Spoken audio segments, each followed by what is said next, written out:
10주간 동안 성령님에 대해서 말씀을 드리려고 합니다.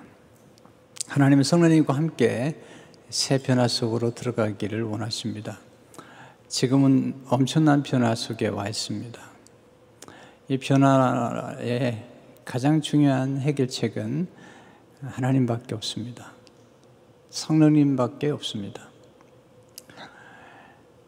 특별히 코비드가 찾아오면서 혼돈과 공허와 흑암 속으로 빠져들었고, 특별히 여러 가지 어려움들 가운데서도 또 경제적인 어려움도 우리에게 찾아왔습니다. 이런 모습들은 사실 창세기 1장의 모습과 거의 같습니다. 창세기 1장 2절에 보시게 되면 땅이 혼돈하고 공허하며 흑암이 깊음에 있고 하나님의 영은 수면에 운행하시니라. 지금의 모습이죠. 혼돈과 공허, 흑암 같은 모습인데요. 여기서 창세기에 보면 하나님의 영, 성령께서 수면 위에 운행하시니라. 이 혼돈과 공허, 흑암을 품고 계시는 역사를 보게 됩니다. 그리고 나서 새로운 시작, 새로운 창조가 시작되는 것을 보게 됩니다. 지금 우리의 상황이 어떠하든지 간에 우리가 어디에 초점을 맞출 것인지, 인생은 초점 맞추기입니다. 또 어디에 초점을 맞출 것인가를 선택할 줄 아는 것이 삶의 예술이죠. 우린 초점을 맞춘 것들이 점점 커지는 걸 보게 됩니다. 혼돈과 공허와 흑암에 초점을 맞으면 그게 커져요, 자꾸. 문제에 초점을 맞으면 문제가 커지죠. 그러나 우리가 하나님의 성령의 역사에 초점을 맞추게 되면 하나님이 정말 우리의 삶 가운데 큰 분으로 나타나게 됩니다. 그러면 나머지는 문제가 되지 않습니다. 그래서 우리가 하나님을 더 깊이 알아가고, 특별히 성부와 성자와 성령 하나님 가운데 우리가 자칫해서 망각하는 성령님의 역사에 대해서 함께 나누려고 합니다. 이상하게도 저도 예수 믿고 예배를 드리지만 하나님 아버지께는 잘 예배 드리는 것 같아요. 또 우리 주 예수 그리스도에게는 잘 예배 드리는 것 같아요. 근데 성령님을 예배하고 또 성령님을 환영하고 찬양하고 인정해 드리고 높여 드리는 것들을 참 소홀히 한다는 생각이 들어요. 오히려 어떻게 보면 성령님이 무시를 당하는 건 아닌가, 이런 생각을 해요. 그래서 10주간 동안 우리가 성삼위 하나님 가운데 성령님에 대해서 조금 더 깊이 알아가는, 그리고 경험하는, 그리고 성령으로 충만해야 되는 시간들이 되었으면 좋겠습니다. 성령님은 어떤 분이시죠? 오늘 본문에서 첫째로 성령님은 창조의 하나님이시죠. 1절에 보시면 태초에 하나님이 천지를 창조하시니라. 여기 하나님이 나오죠. 이 하나님 속에는 성령님도 포함되어 있죠. 성부와 성자와 성의 하나님이 천지를 창조하신 것입니다. 자, 이 1절, 이 한 절을 믿느냐 믿지 않느냐에 따라서 우리 미래는 달라집니다. 아니, 우리 인생은 달라집니다. 하나님의 천지를 창조하셨다는 사실을 알고 그 하나님을 경외하고 존귀 여기며 우리의 모든 지성을, 우리의 모든 감성을 그 하나님을 위해 사용할 경우에는 우리 인생은 정말 달라지죠. 그러나 하나님이 없다고 어리석게 말한다면 그 인생은 부패하고 타락하고 마는 거죠. 시편 14편 1절에 보면 어리석은 자는 그의 마음에 이르기를 하나님이 없다 하는도다. 어리석은 자죠. 그 결과가 뭐죠? 그들은 부패하고 쓸모없게 된 거죠. 부가지체가 된 거예요. 그 행실이 가증하니 성언을 행하는 자가 없도다. 지혜로운 사람은 누구죠? 하나님을 경외하는 것입니다. 잠언 1장 7절을 보시면 여호와를 경외하는 것이 지식의 근본이오늘. 자, 우리가 지식을 많이 추구하지만 지식의 가장 근본은 하나님을 경외하는 것입니다. 자, 하나님 우리에게 지성을 주셨습니다. 인간에게. 다른 동물과 다르게 특별히 인간에게는 지성을 주신 것입니다. 그러나 이 지성이 하나님을 높여드릴 때 가장 올바르게 쓰임받을 수가 있는 것이죠. 이 지식의 근본이 여호와를 경외하는 것입니다. 잠언 9장 10절에 보시면 여호와를 경외하는 것이 지혜의 근본이요 거룩하신 자를 아는 것이 명철이니라. 자, 지혜라는 것은 하늘로부터 내려오는 것이죠. 그런데 이 근본이 하나님을 경외하는 것입니다. 경외한다는 말은 존귀 여기는 겁니다. 가장 가치 있게 여기는 것입니다. 가장 우선순위에 두는 것입니다. 하나님의 가장 중요한 분이라고 인정하고 그리고 믿고 살아가는 것, 이게 가장 중요한 것입니다. 하나님을 경외하지 않으면 하나님의 말씀에 대한 경외심이 없어지죠. 성경에 보면 하나님의 말씀 앞에 떠는 자, 정말 아름다운 표현이에요. 하나님의 명령 앞에 떠는 자, 하나님을 찾으시는 사람이죠. 하나님 말씀을 너무 소홀히 여기는 이 시대가 되고 말았지 않습니까? 어떻게 보면 드라마보다도 더 무시를 당하는 말씀. 세상의 쾌락과 비교할 때 사람들은 이 성경에 나타난 진정한 기쁨을 놓쳐버린 채 정크푸드에 속아 살고 있는 것들을 보게 됩니다. 여러분, 창세기 1장을 기록한 사람은 모세죠. 창세기를 기록한 목적이 뭐였을까요? 예배입니다. 예배. 하나님을 예배하기 위해서. 출애굽하는 가장 중요한 목적이 뭘까요? 저는 출애굽기를 공부하면서 또 모세의 생애를 연구하면서 놀라운 사실을 발견했어요. 하나님이 이스라엘 민족들을 바로의 손에서 건져내신 가장 중요한 이유는 하나님 앞에 예배를 드리도록 하기 위한 거예요. 이것이 한 번이 아니라 반복해서 나오죠. 출애굽기 3장 18절에 보면 그들이 내 말을 들으리니 너는 그들의 장로들과 함께 애굽 왕에게 이르기를 히브리 사람의 하나님 여호와께서 우리에게 임하셨은즉 우리가 우리 하나님 여호와께 제사를 드리려 하오니 사흘길쯤 광야로 가도록 허락하소서. 하나님 여호와께 제사를 드리려 하오니 이것은 하나님을 예배하는 것입니다. 네. 근데 그 하나님이 어떤 분인가? 모세가 기록한 것입니다. 그 하나님이 천지를 창조하신 하나님이라는 사실이죠. 근데 여기서 하나님이 천지를 창조하신다라는 말씀할 때 하나님이란 히브리어는 엘로힘이라는 단어죠. 복수입니다. 복수. 복수라는 의미가 중요한 까닭은 하나님이 삼위일체 하나님이심을 보여주기 때문이에요. 성경은 자주 하나님이 복수인 걸 보여줘요.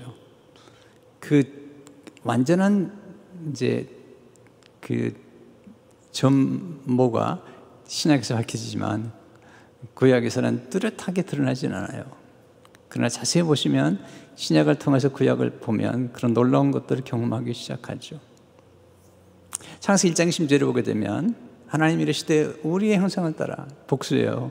우리의 모양대로 우리가 사람을 만들고 그들로 바다의 물고기와 하늘의 새와 가축과 온 땅과 땅에 기는 모든 것을 다스리게 하자 하시고 우리의 형상과 우리의 모양대로 우리라는 말씀을 쓰고 있잖아요. 여기가 성부 하나님, 성자 예수님, 성령 하나님이 창조의 사역에 함께 동참하신 거죠. 하나님 아버지께서 독생하신 예수님께 천지 창조를 맡기셨습니다.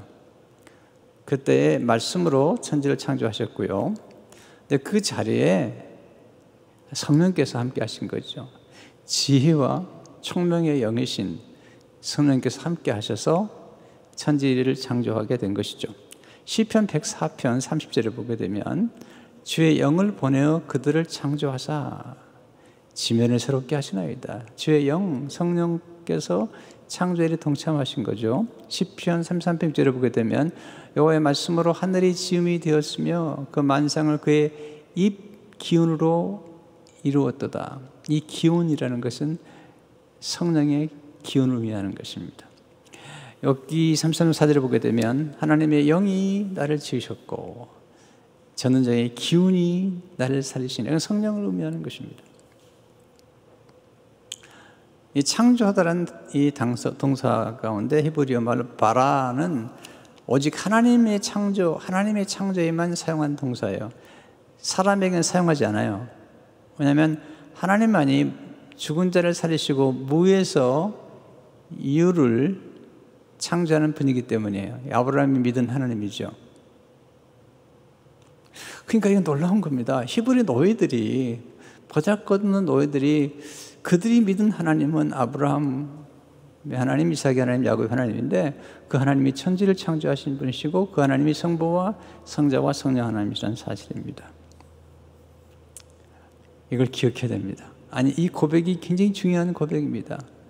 진화론이 아닙니다. 진화된 게 아닙니다. 네, 하나님이 천지를 창조하신 것입니다. 자, 모든 것은 원인과 결과가 있습니다. 우리는 그냥 태어난 게 아닙니다. 우리의 부모님이 계신 거죠. 아니라고요? 그렇게 어리석으신가요? 아니, 모든 만물이 그냥 존재할까요? 이 물병 하나를 보십시오. 이게 그냥 존재하나요? 만드는 사람이 있는 거죠. 이 마이크 좀 보십시오. 만든 사람이 있는 거예요. 뭔가 존재하고 있다면 그 존재의 근원이 있는 것입니다. 이 모든 만물과 우주를 만드신 분이 하나님이신데 그 하나님이 성부와 성자와 성령 하나님이시라는 것입니다. 예, 합심해서 아름다운 창조의 일을 이루셨는데 성령께서 창조의 자리에 함께 하셨던 것입니다. 두 번째, 성령님은 어미닭처럼 품어서 창조를 이루십니다. 제가 오늘 어미닭이라는 표현을 썼는 까닭은 뭐냐면 하나님을 이해하는데 인간의 언어를 사용할 수밖에 없어요. 그래서 이 언어를 사용하는 것입니다. 2절에 다시 보시면 땅이 혼돈하고 공허하며 흑암이 깊음에 있고 하나님의 영은 수면에 운행하시니라. 이 수면에 운행하신다는 이 운행하다는 히브리어가 아주 재미있는 히브리어인데 라하프라는 단어인데요. 이 단어는 알을 품다, 암탉이 알을 품다, 새가 알을 품다, 또는 날개치다, 움직이다, 흔들다, 떨림 또는 두근거림이라는 뜻을 내포하고 있는 아주 독특한 단어죠. 자, 성경에 보게 되면 이 운행하다라는 표현 가운데 새끼의 너풀거리다 이런 단어가 있어요. 신명기 30장 11절을 보게 되면 마치 독수리가 자기의 보금자리를 어지럽게 하며 자기의 새끼 위에 너풀거리며 그의 날개를 펴서 새끼를 받으며 그의 날개 위에 그것을 엎는 것 같이 하나님께서 이스라엘 민족들을 인도하실 때 그렇게 인도하셨다는 거죠. 그래서 너풀거린다. 네. 이 단어가 운행하다는 단어와 똑같은 단어입니다. 저는 독수리라는 표현보다도 어미닭이라는 표현이 좀 좋은 것 같아요. 왜 성경은 상징을 통해서 하나님에 대해서 설명해 주신지 아십니까? 왜냐하면 인간은 하나님이라는 존재를 이해할 수 없는 존재입니다. 제가 좀 설명해 볼게요. 자, 이 종이를 사람이 만들었죠. 이 종이가 사람을 이해할까요? 이해 못합니다. 자, 개미가 사람을 이해할까요? 개미와 사람은 차원이 다릅니다. 근데 개미가 사람을 이해하는 것도 어려운데 하나님을 이해할 수 있을까요? 이해할 수 없죠. 자, 개미가 사람을 이해하려면 사람이 개미가 되든지 개미가 사람이 돼야 되는데 개미가 사람이 될 수 있는 확률은 없어요. 물론 사람이 개미가 될 수 없겠죠. 하나님은 사람이 될 수 있는 분이에요. 왜? 전능하시니까. 그래서 우리와 소통하기 위해서 하나님이 사람이 친히 되셔서 이 땅에 오신 분이 예수님이시죠. 네. 그러니까 예수님께서 상징을 사용하시잖아요. 나는 생명의 떡이다. 예수님이 떡이십니까? 예수님은 하나님이신데. 근데 우리에게 영혼의 양식을 주시는 분이라는 거죠. 나는 양의 문이다. 예수님 문이신가요? 우리가 성경을 이해할 때 이 상징을 잘 이해하는 게 필요해요. 왜냐하면 하나님은 상징을 통해서 영적인 진리를 가르쳐 주기 때문이에요. 많은 분들이 참 존경하고 또 그분의 책을 읽는 목회자 가운데 한 분이 오스왈드 챔버스란 분이에요. 이분이 이렇게 얘기를 해요. 하나님은 우리를 단계적으로 인도하십니다. 주 인도하심 중 가장 놀라운 단계는 상징물에 의한 인도하심이다. 우리는 상징물로부터 무엇을 이해해야 하는가? 상징이란 자연적인 물체의 형상이나 속성을 수단으로, 그 다음이 중요한 단어입니다. 영적 진리를 나타내는 것을 말한다. 상징은 그것을 이해할 만한 올바른 영이 주어지지 않으면 그 상징이 가르치는 이 진리를 알 수 없도록 되어 있다. 자, 어린 양, 놀라운 상징이잖아요. 반석, 놀라운 상징이잖아요. 이것은 성령께서 역사하지 않으면 이해할 수 없는 거예요. 하나님께서 우리를 위해서 이 상징이라는 것을 통해서 우리를 이해하도록 도와주시는데, 오늘 제가 사용하는 상징은 얼미달이라는 상징이죠. 성령님에 대해서. C.S. 루이스와 함께 쌍병을 이룬 변론가 가운데 도로시 세이어즈라는 분이 계십니다. 아주 탁월한 분인데, 이분이 창조자 정신이라는 책에서 삼위일체 하나님을 상징을 통해서 설명을 하면서 이렇게 얘기를 합니다. 어떤 것도 그 자체로는 설명되지 않는다. 오직 다른 것을 통해 설명될 수 있을 뿐이다. 수학조차 순전히 수로만 이루어진 관념적인 체계를 통해서만 표현될 수 있을 뿐이다. 그리고 이렇게 얘기합니다. 인간은 자신의 경험을 근거로 모든 것을 평가한다. 다른 판단 기준이 없기 때문이다. 따라서 유추를 동원해서, 그리고 우리가 경험적으로 알고 있는 대로 하나님의 속성을 해석하려 한다. 종종 우리는 하나님을 왕이라고 말하고 그 유추에서 끌어낸 비유를 사용한다. 예컨대 우리는 하나님의 나라, 법, 주권, 섬김, 군사 등과 같은 말을 사용한다. 네, 우리가 하나님을 이해하기 위해서 어쩔 수 없이 인간의 언어나 인간의 상징을 통해서 하나님은 자신을 계시하시는 거예요. 여러분, 인격체라는 것은 스스로가 자기를 드러내지 않으면 잘 몰라요. 예. 여러분이 저를 아는 것 같지만 제가 제 자신이 어떤 사람이라고 말할 때 여러분들은 저를 더 잘 알 수 있는 것처럼, 하나님은 우리와 차원이 다른 분이신데 하나님이 스스로 자신을 드러내신 겁니다. 내가 누구라는 사실을 어떻게? 이 성경에, 그리고 예수님을 통해서, 그리고 성령님을 통해서 하나님의 깊은 것을 우리에게 드러내신 것입니다. 근데 참 인간이 교만해요. 아니, 종이가 어떻게 자기를 만든 인간에게 대들겠습니까? 하나님은 인간을 하나님의 형상대로 만들고 어느 정도까지 참 자유를 주셨냐면 하나님을 거역할 수 있을 만한 자유까지 줘버리신 거예요. 대단한 분이시죠. 바울이 너무 안타까우니까 로마서 9장 20절 21절에서 이렇게 얘기해요. 이 사람아, 내가 누구에게 감히 하나님께 반문하느냐? 지음을 받은 물건이 지은 자에게 어찌 나를 이같이 만드느냐 말하겠느냐? 토기장이가 진흙 한 덩이로 하나는 귀에 쓸 것을, 하나는 친히 쓸 것을 만들 권한이 없느냐? 비유를 말씀한 거죠. 아니, 토기장에게 토기가 어떻게 반항하냐는 거예요. 어떻게? 근데 인간은 만드신 하나님을 거역하고 욕하고 반역하고 그러잖아요. 인간이 행복하지 않은 거죠. 지금 세상에 이 난리가 나잖아요. 왜? 근본적으로 하나님을 경외하지 않아서 그래요. 하나님의 질서를 무시해서 그럴 건지요. 우리는 하나님 알기 위해서 참 겸손해야 된다고 생각해요. 인간의 지성이라는 것은 하나님을 알고, 바로 알고, 하나님을 존귀 여기고 하나님 앞에 경배할 때 그 지성이 가장 아름다운 거예요. 그리고 인간은 그럴 때만이 가장 행복한 겁니다.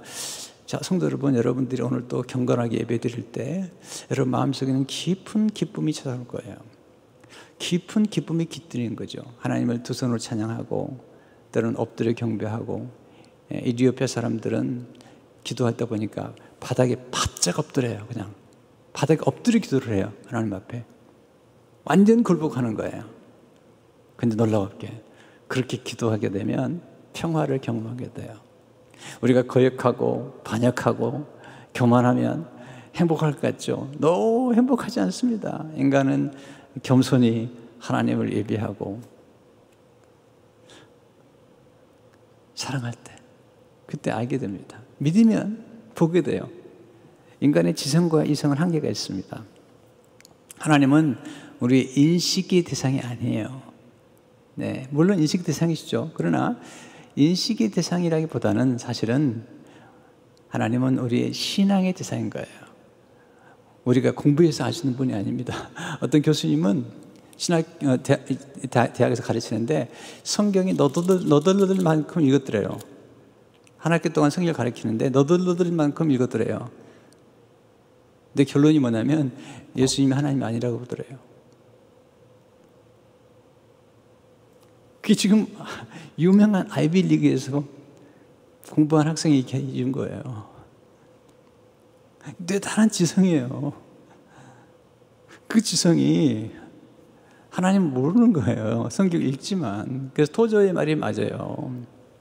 하나님은 이성에게 그 자신을 보여주시는 것이 아니라 믿음과 사랑에게 보여주신다는 거예요. 우리가 믿으면 알게 돼요. 믿으면 체험하게 돼요. 그리고 하나님을 사랑하잖아요. 그럼 사랑하면 더 알게 돼요. 이게 신비로운 방법 중에 하나죠. 자, 성령님은 새 창조 역사에 있어서 어떻게 뭘 품었나요? 성령 하나님은 뭘 품었을까요? 성령님은 혼돈을 품으셔서 혼돈. 우리는요, 혼돈 품고 싶지 않죠. 혼돈은 질서가 없다는 거예요. 무질서한 상태라는 거죠. 이 혼돈이라는 단어 속에는 가치가 없다는 뜻을 담고 있는, 어떻게 보면 가치가 없는 걸 품은 거죠. 또한 성령님은 공허를 품은 거죠. 텅 빈 상태. 이건요, 황폐한 상태를 의미해요. 또한 흑암을 품으셨죠. 흑암은 상징적으로 절망과 그리고 무지를 의미하죠. 또 파멸을 의미하죠. 그걸 품어서 새로운 창조의 역사를 나타낸 거죠. 그렇게 함으로써 빛이 임하고 그리고 질서가 나타나고 충만해지는 역사가 성령께서 역사하실 때만이 가능한 겁니다. 여러분, 이 코비드-19 이 사태에서 해결책은 혼돈과 공허, 흑암을 품으시는 성령님밖에 없습니다. 성령님이 주신 지혜와 그리고 총명만이 이 어려운 난관을 극복할 수가 있어요. 인간이 대단한 것 같지만 눈에 보이지 않은 이 코로나 바이러스 때문에 얼마나 두려워하는지, 얼마나 혼돈스러워하는지, 얼마나 어두움 속에 살아가는지 몰라요. 참 인간이 참 교만해요. 정말 겸손해져야 됩니다. 근데 성령님은 어떻게 역사하십니까? 어미닭처럼 역사하는데 첫째로 성령님은 따뜻하게 품으세요. 어미닭이 달걀을 품는데 21일 동안 품어요. 그런데 따뜻한 품으로 품는 거예요. 이게 사랑입니다. 혼돈과 공허감도 따뜻하게 품으면 변화됩니다. 여러분, 차가운 건 좋지 않습니다. 차가운 건 죽은 겁니다. 그리고 차가우면 딱딱해지고 딱딱해지면 거칠어집니다. 교회도 마찬가지예요.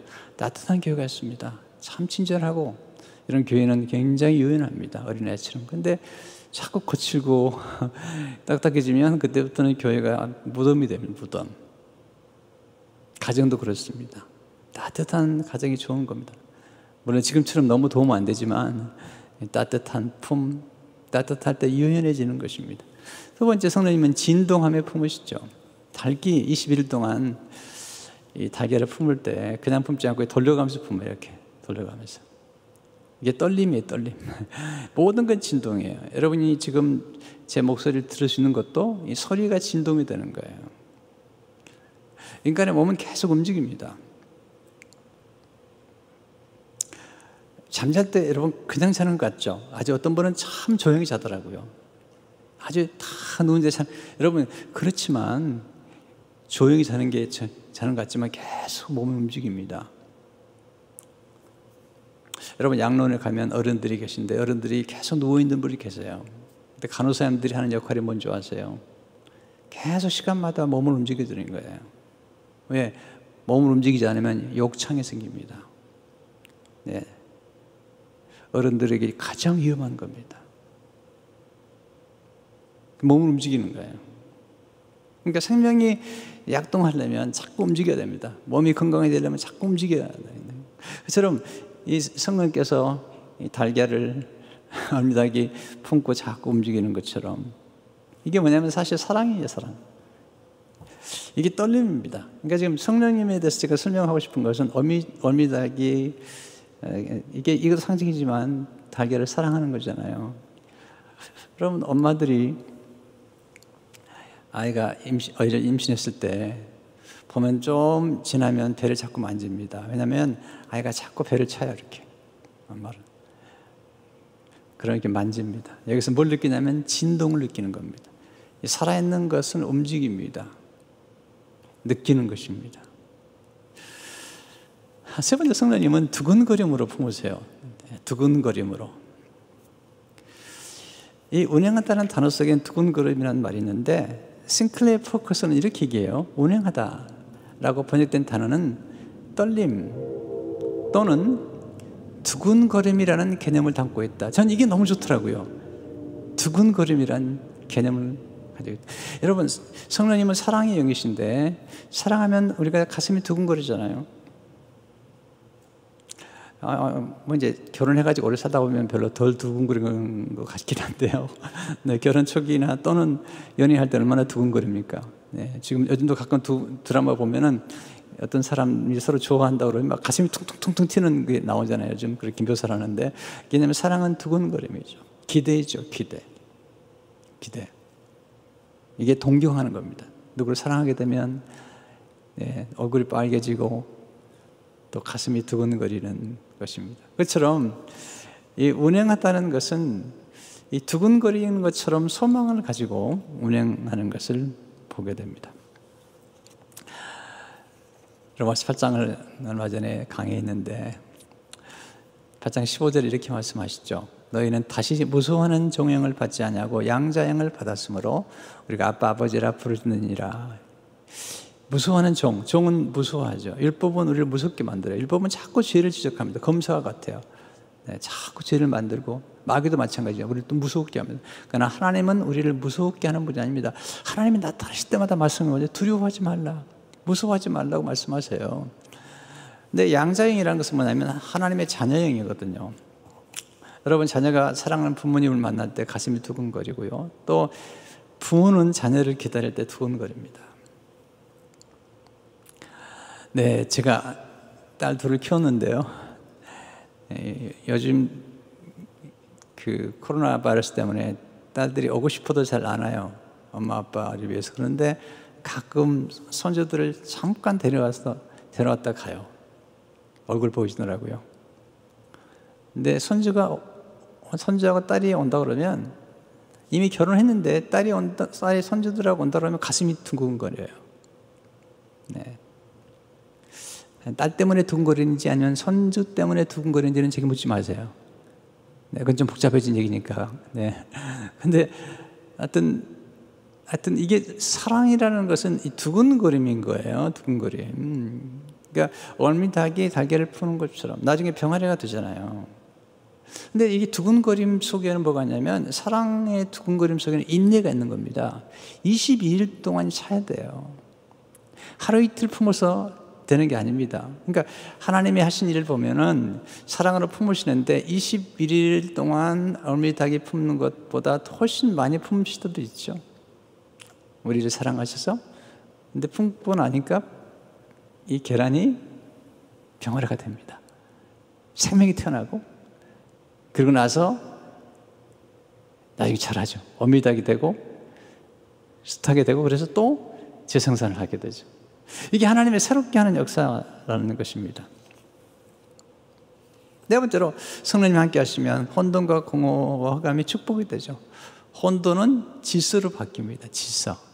질서가 아름다운 거죠. 여러분 창세기 1장 읽어보면요, 너무 아름다운 질서가 이루어집니다. 하나님은 질서의 하나님이시죠. 고린도서 14장 30절을 보게 되면 하나님은 무질서의 하나님이 아니시오 오직 화평의 하나님이시죠. 여러분, 질서가 화평을 만들어내는 겁니다. 교회도 일정한 질서가 있죠. 이 질서가 화평을 만들어냅니다. 이 질서를 무너뜨리면 안 됩니다. 네. 또 고린도서 14장 40절에 보니까 모든 것을 품위 있게 하고 질서 있게 하라. 여러분, 질서가 품위를 만들어내는 거예요. 네, 부모와 자녀의 질서가 있잖아요. 그게 품격을 만들어내는 겁니다. 교회는 교회대로 목회자와 장로님들 또 이렇게 다 이게 질서가 있는 거죠. 예, 그래서 목사님들을 존경해드리고, 목사님들은 하나님 말씀을 잘 대언하고, 성도님들 섬겨드리고, 이럴 때 이게 다 품격이 있는 거죠. 아, 목사 당신 뭔데? 네, 이렇게 놔버리면 질서가 무너지는 거잖아요. 나라도 마찬가지 일정한 권위들을 인정하고 질서를 생길 때 품격이 있는 나라가 되는 것이죠. 공허는 또한, 공허는 충만으로 변화됩니다. 나중에 보면 처음에 틀을 만드시고 나중엔 충만하게 채우시죠. 하늘의 별, 그리고 해, 그리고 공중의 새, 바다의 물고기, 그리고 각종 채소와 과실들을 충만하게 채우신 분이세요. 네, 공허. 이게 좀 어떻게 보면 공허가요, 예수님도 자기를 비우셨잖아요. 근데 이게 상징적으로 보게 되면 굉장히 중요한 의미를 가지고 있는 거예요. 왜냐하면 우리는 공허가 우리에게 주는 역설적인 축복을 생각해야 돼요. 지금 교회가 텅 비었어요, 오늘도. 근데 이게 텅 빈 게 아닙니다. 예수님 무덤이 텅 비었어요. 텅 빈 게 아닙니다. 그게 새로운 역사가 시작되는 것입니다. 하영록 목사님이라고, 이분이 목사이면서도 큰 사업가세요. 이분이 심장 이식을 2번 하신 분이에요. 여러분, 심장 이식 한 번도 기적인데 2번 해서 살아계시는데, 그 아버님이 원래 나병 환자를 돌봐주셨던 목사님이세요. 이분이 하영록 목사님이 목사님이면서 큰 사업을 하시는 분이세요. 이분이 이제 최근에 책을 쓰시고 많은 분들에게 예수님의 사랑을 증가하는 분인데, 최근에 쓰신 책 중에 하나가 Make Music이라는 책이죠. 인간관계를 음악을 만드는 것처럼 그렇게 하라는 겁니다. 거기에서 그분은 자기 인생에 찾아왔던 공허, 심장을 2번이나 떼어내고 이식하는 그런 공허, 그리고 가족들이 참 어려움을 많이 겪었어요. 네, 그런 인생의 어려운 공허들을 경험하면서 그분이 이렇게 책에 썼어요. 나는 공허를 실망보다 희망으로 본다. 나는 공허가 멋있다. 신비롭고 놀랍고 희망이 넘친다. 지구는 이러한 공허에 떠 있다. 얼마나 멋진가. 하나님께 천지를 창조하실 때 지구는 혼돈하고 공허했다. 나와의 완전한 관계는 나와 나 사이에 아무런 형체가 없어야 한다. 그래야 그 다음에 중요한 표현이에요. 다시 시작하는 음악이 흘러나온다. 완전히 비어있어야 새로운 것이 채워진다. 참 이게 너무 놀라운 생각이 들어요. 새로운 시작, 새로운 것, 채워지는 것. 자, 지금 교회마다 지금 미국에 있는 우리 이민교회들이 이 코비드-19 때문에 텅 빈 예배당에서 제가 오늘 예배를 드리고 설교를 하고 있는데, 물론 우리 성도님들이 전부 가정에서 말씀을 듣고 계시지만, 또 예배를 드리고 있지만, 그러나 텅 빈 교회와 함께 하영록 목사님은 한 목사님의 설교를 기억하면서 텅 빈 무덤, 예수님의 무덤에서 새로운 역사를 본 거죠. 자, 그러므로 공허가 우리가 오히려 새로운 비전과 새로운 역사를 만들어낸다는 사실을 잊지 말아야 됩니다. 흑암은 또한 빛으로 변화됩니다. 오늘 3절 5절의 말씀이죠. 이 말씀 다 나눌 수 없어 아쉽지만, 하나님 이르시되 빛이 있으라 하시니 빛이 있었고, 빛이 하나님이 보시기에 좋았더라. 하나님 빛과 어둠을 나누사 하나님 빛을 낮이라 부르시고 어둠을 밤이라 부르시니라. 저녁이 되고 아침이 되니 이는 첫째 날이니라. 네, 이 어두움 가운데 빛이 임했습니다. 여러분, 달과 별과 해를 만들기 전에 먼저 원초적인 빛이 있었던 거예요. 이 빛이 예수님이시죠. 이 빛이 성령의 빛으로 나중에 나타납니다. 성령님과 함께 다시 시작하십시오. 지금 참 어렵습니다. 경제도 어렵고 다 어려운데 낙심하지 마십시오. 왜냐하면 역사를 보십시오. 팬데믹, 이런 콜레라랄지 이런 전염병이 지금만 있었던 건 아닙니다. 이번 건 너무 좀 충격적이긴 하지만 그러나 그때마다 하나님은 새로운 역사를 창조하셨어요. 이번에도 저는 새로운 역사가 창조될 걸 기대해요. 물론 힘들긴 해요. 여러 가지 상황이. 그럼에도 불구하고 성령님과 함께 시작하게 되면 새로운 역사가 창조되죠. 자, 인류 역사상 창세기 1장만큼이나 혼돈스러웠던 때가 언제냐? 예수님이 십자가 실 때예요. 예수 십자가 실 때 정말 혼돈스러웠죠. 하나님의 아들을 십자가 못 박았어요. 이런 무질서. 그리고 예수님이 자신을 비우셨죠. 공허함. 그리고 십자가상에서 흑암이 임했어요. 흑암이. 마태복음 27장 45절을 보니까 제6시로부터 온 땅에 어둠이 임하여 제9시까지 계속되다니. 근데 거기에 성령님이 함께 하셨어요. 성령님이 품으셨어요. 하나님 아버지가 일시적으로 아들을 버리셨어요. 하나님 아버지는. 근데 성령님은 그 자리에 함께 하셨어요. 예수님과 함께. 그리고 함께 계셨어요. 성령님께서 위로하시고 격려하시고 그리고 죽으신 예수님을 다시 살리셨어요. 그리고 빈 무덤을 만드셨어요. 그렇게 함으로 새 역사가 창조했고 우리가 구원받는 역사가 나타나는 것입니다. 우리는 성령님을 환영하고 그리고 아침마다 일어나면 Good morning, Holy Spirit. 성령님 안녕하세요. 성령님과 친교하는 게 큐티예요. 큐티는 뭔가 성령님과 함께 사귀는 겁니다. 성경 보면 우리가 교제가 나오죠. 교제. 네, 하나님 아버지와 아들 예수 그리스도와 함께 사귄다는 거죠. 코이노니아. 그게 큐티입니다. 하나님 말씀으로 묵상하고 기도하고 이게 사귀는 거죠. 어떤 목사님이 그렇게 책을 썼더라고요. 너 성령님 하나님과 사귀니? 네. 너 누구 사귀니? 그런 것처럼 우리가 하나님과 사귀는 것이 큐티예요. 우리가 하나님과 연애하는 겁니다. 하나님과 깊은 교제 속에 들어가는 거예요. 여러분, 우리가 예수 믿는다는 것이 얼마나 영광스러운지 몰라요. 마르바도는 이런 얘기를 했어요. 기도란 성부, 성자, 성령 하나님이 교제하는 것을 엿듣는 것이다. 근데 사실은 기도는 더 깊은 뜻을 가지고 있습니다. 엿듣는 정도가 아니라 성부와 성자와 성령 하나님과의 교제 속에 우리를 부르신 겁니다. 이건 굉장히 영광스러운 것입니다. 네, 피조물인데 창조하신 하나님이 본인들이 만드신 피조물을 하나님의 아들과 같이 우리를 삼으셨다는 건 이런 영광이 어떻습니까? 이게 기도입니다. 기도. 원철 목사님이 책을 한 권 썼는데 아직 출판되지는 않았습니다. 이제 원고를 제가 얻어받았어요. 너무 내용이 좋았어요. 기도에 관한 책입니다. 목사님이 오랫동안 기도하면서 경험한 기도인데 제목이 좋았어요. 기도, 영광스러운 초대. 네, 맞죠? 영광스러운 초대죠.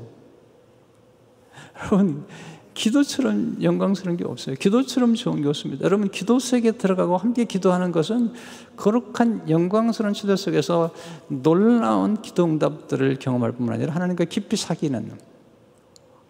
네, 우리 교도 그렇게 얘기하면 좋겠어요. 만나가지고 요즘 하나님과 사귀세요? 네, 이렇게 서로 인사하면 좋을 것 같아요. 네, 자녀들 만나면 너 요즘 하나님과 사귀니? 네, 펠로십. 네. 왜? 하나님은 사랑의 하나님이세요. 혼돈과 흑암, 그리고 공허는 우리 싫어하잖아요. 근데 하나님은 품으세요.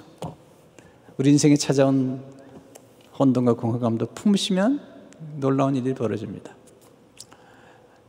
자, 오늘부터 시작해서 10시간 동안 성령님에 대해서 더 많은 공부를 할 텐데요. 너무 기다리지 마세요. 오늘 당장 성령님께 초청하세요. 성령님, 우리 안에 이미 들어와 계세요. 인정해 드리세요. 성령 예배해 드리시고 성령 높여 드립니다. 성령 환영합니다. 우리 자녀들을 위해서 기도할 때도 성령 충만 허락해 주세요. 네, 이러면 우리 변화됩니다. 우리 민족이 지금 보면 너무 분노에 가득 차 있습니다. 기쁨을 잃어버린 것 같아요. 만족할 줄 몰라요. 왜?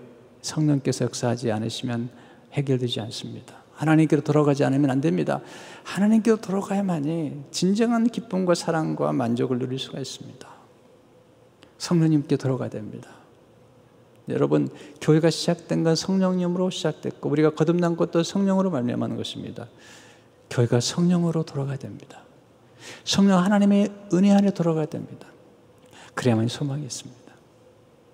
이 말씀을 기억하시고 여러분 한 분 한 분이 성령님을 환영하고 초청하고 그리고 성령 충만을 사모하는 여러분 되시기를 바랍니다. 기도하겠습니다. 하나님 아버지, 우리 성도님들이 오늘 각자의 처소에서 두 손을 활짝 펴고 성령님을 환영합니다.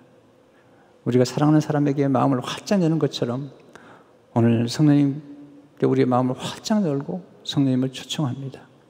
아니 우리 삶 속에 이미 들어와 계신 성령님을 예비하고 높여드리고 그리고 인정해드리고 그리고 경배할 수 있도록 도와주심으로 성령의 인도를 받아 이 어려운 시대에 새로운 역사가 이루어지도록 축복해 주옵소서.